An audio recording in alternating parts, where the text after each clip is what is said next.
नमस्कार बच्चों। MP board के समाजी विज्ञान की जो हमारी महत्वपूर्ण प्रश्नों की श्रृंखला चल रही है उसका यूनिट 3 का एक और महत्वपूर्ण प्रश्न का अध्ययन आज हम करेंगे। प्रश्न है हमारा कि भारत की 5 प्रमुख आयात और निर्यात वस्तुओं के नाम बताइए।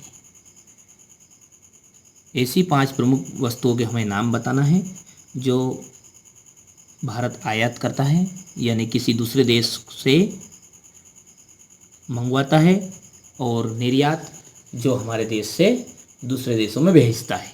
ऐसी 5 वस्तुओं के नाम बताएं। तो भारत के जो आयात है उसको 3 श्रेणियों में बांटा गया है। पहले आयात को देखेंगे, फिर इसके बाद में हम निर्यात को देखेंगे। तो भारत के आयात को कितने भागों में बांटा गया है? 3। उसमें नंबर 1 है पूंजीगत वस्तुएं। क्या है? पूंजीगत वस्तुएं। दूसरा है आपका कच्चा माल। पहला क्या है? पूंजीगत वस्तुएं। दूसरा कच्चा माल। और तीसरा है आपका उपभोक्ता वस्तुएं। क्या है तीसरा? उपभोक्ता वस्तुएं। तो पहला बोलिए पूंजीगत वस्तुएं, नंबर 2 कच्चा माल, नंबर 3 उपभोक्ता वस्तुएं। कंप्लीट है। तो भारत के आयात को कितनी श्रेणियों में बांटा गया है? तो भारत के आयात को 3 श्रेणियों में बांटा गया है, और जो इस प्रकार है या निम्न प्रकार से है। नंबर 1 है आपकी पूंजीगत वस्तुएं, हाँ, नंबर 2 कच्चा माल, और नंबर 3 है उपभोक्ता वस्तुएं। अब देखिए पूंजीगत वस्तुएं वे कौन कौन से? तो पूंजीगत वस्तुओं के अंतर्गत कौन कौन है? मशीनें, धातुएं, परिवहन के साधन आदि। क्या क्या है? पूंजीगत वस्तुओं के अंतर्गत मशीनें, धातुएं, परिवहन के साधन आदि। कच्चा माल में जूट, कपास, खनिज तेल आदि।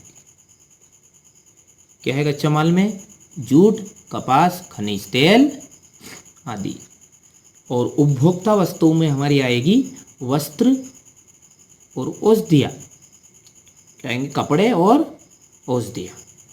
क्लियर है? तो भारत के आयात को आप एक बार और देख लीजिए। नंबर 1 है 3 श्रेणियों में इसको बांटा गया है। नंबर 1 है इसका पूंजीगत वस्तुएं, नंबर 2 है कच्चा माल, नंबर 3 है उपभोक्ता वस्तुएं। क्लियर है? चलिए पूंजीगत वस्तुओं के अंतर्गत कौन कौन है? तो पूंजीगत वस्तुओं के अंतर्गत मशीनें, हाँ, धातुएं और परिवहन के साधन आदि है। कच्चा माल, इसमें जूट, कपास और खनिज तेल आदि है। उपभोक्ता की वस्तुओं में कौन कौन सी है? वस्त्र और औषधियाँ। अब भारत के निर्यात के बारे में बात करें। भारत के निर्यात में क्या है? कृषिजन्य वस्तुएं। निर्यात भारत जो दूसरे देश को भेजता है, तो भारत देखो कृषिजन्य वस्तुएं भेजता है और कच्चा माल। तो इसके अंतर्गत कृषिजन्य वस्तुओं के अंतर्गत क्या आएगा? गेहूं, चावल, चाय आदि। और कच्चा माल के अंतर्गत क्या आएगा? चमड़ा, खाल और रुई आदि। क्लियर है आपको? कृषिजन्य वस्तु में क्या आएगा? इसके अंतर्गत गेहूं, चावल, चाय आदि आते हैं। और कच्चा माल में चमड़ा, खाल, रुई आदि आते हैं। नंबर 3 पूंजीगत वस्तुएं, और नंबर 4 है निर्मित वस्तुएं। नंबर 3 क्या है? निर्यात में पूंजीगत वस्तुएं, इसके अंतर्गत सॉफ्टवेयर, सिलाई मशीन आदि आते हैं।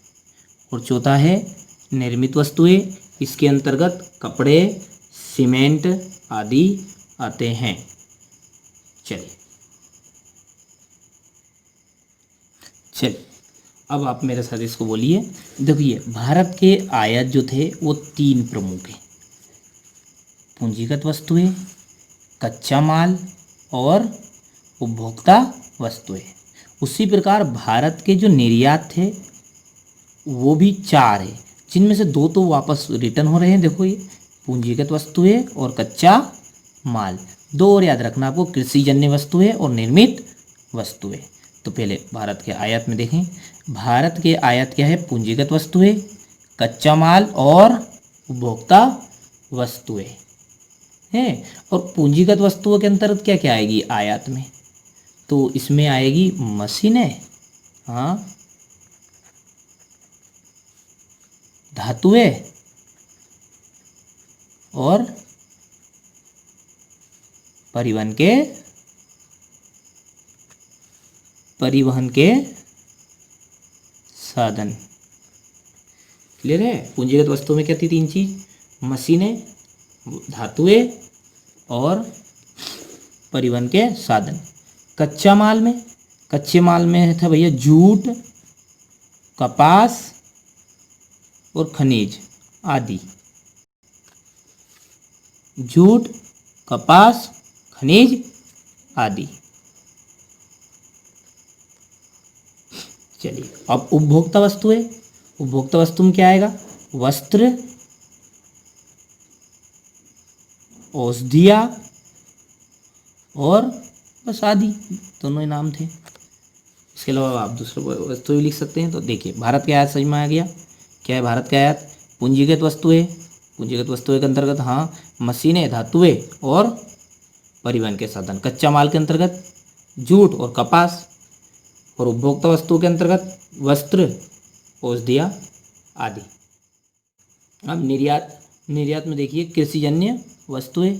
अब कृषिजन्य वस्तुओं के अंतर्गत तो आपको पता ही है, कृषिजन्य में आएगा गेहूं, चावल विदेश में भेजते हैं, चाय आदि। कच्चा माल में क्या भेजते हैं विदेश को? चमड़ा, खाल और रुई। अच्छा, पूंजीगत वस्तुएं में आएगा अंतर्गत सॉफ्टवेयर, सिलाई मशीन, सॉफ्टवेयर और सिलाई मशीन है। निर्मित वस्तुएं के अंतर्गत क्या है? इसके अंतर्गत कपड़े, सीमेंट आदि। क्या आएगा? कपड़े और सीमेंट। तो निर्यात में बोलिए कृषिजन्य वस्तुएं गेहूं, चावल, चाय। कच्चा माल चमड़ा, खाल और रुई। पूंजीगत वस्तुएं में सॉफ्टवेयर, सिलाई मशीन। और निर्मित वस्तु में कपड़े और सीमेंट। अब आप इसको नोट कर सकते हैं।